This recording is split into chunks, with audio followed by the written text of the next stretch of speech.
एक ही सरनेम है, बिश्नोई। लेकिन इस एक नाम के पीछे ना दो बिल्कुल अलग अलग कहानियां हैं।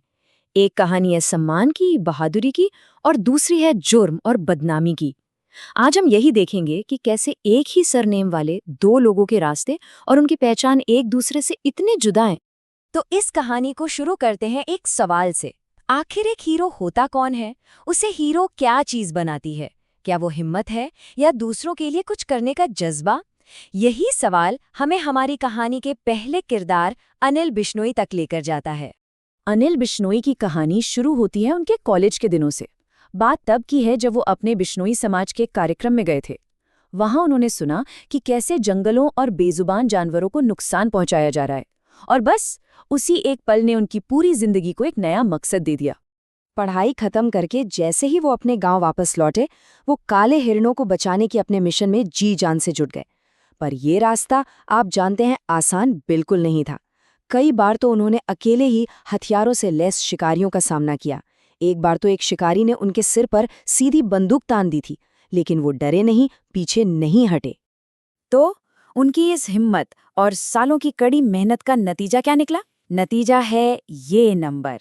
अनिल बिश्नोई और उनकी टीम ने मिलकर करीब करीब 10,000 बेजुबान काले हिरणों और चिंकारों की जान बचाई है। 10,000! और देखिए, उनके इस कमाल के काम को सराहा भी गया। साल 2021 में राजस्थान सरकार ने उन्हें सम्मानित भी किया। अनिल बिश्नोई की कहानी सही मायनों में एक असली हीरो की कहानी है। लेकिन कहानी में यहीं पर आता है एक बहुत बड़ा ट्विस्ट। सोशल मीडिया पर, न्यूज़ में एक और बिश्नोई की बहुत चर्चा है। कुछ लोग तो उसे भारत का नया भगत सिंह तक कह रहे हैं। पर ये तारीफ अनिल बिश्नोई के लिए नहीं है। तो सवाल है कि ये दूसरा बिश्नोई आखिर है कौन?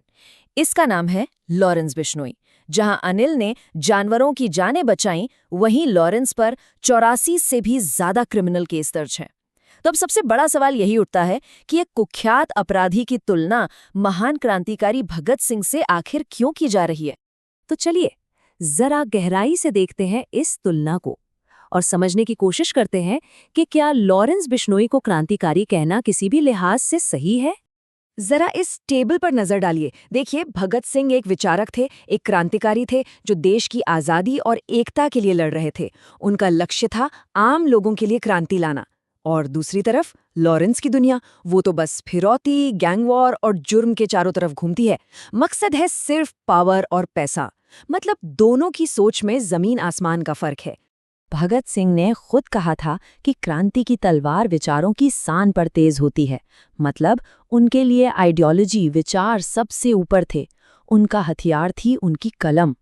वहीं लॉरेंस का रास्ता, वो तो सिर्फ हिंसा और अपराध का है, जो भगत सिंह की विचारधारा से बिल्कुल मेल नहीं खाता।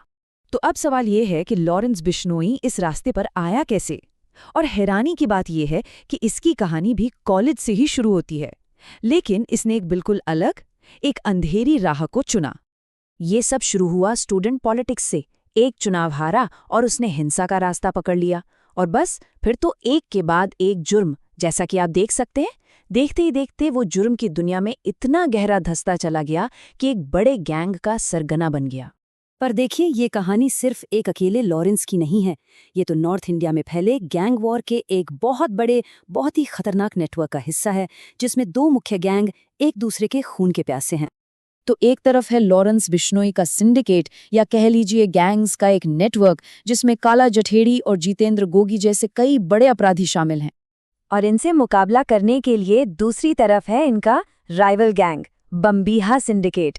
इसमें नीरज बवाना और टिल्लू ताजपुरिया जैसे गैंगस्टर शामिल थे, जो अब खैर इस दुनिया में नहीं है।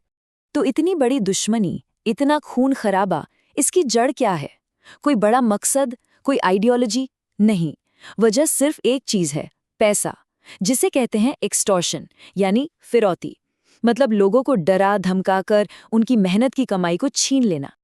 अक्सर हम फिल्मों में, गानों में देखते हैं कि गैंगस्टर की लाइफ कितनी कूल होती है, कितनी शानदार, है ना? पर असलियत क्या है? पर्दे के पीछे की सच्चाई क्या है?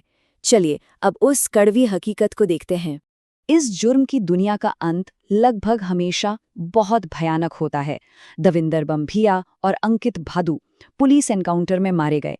जितेंद्र गोगी कोर्ट रूम के अंदर गोली मार दी गई।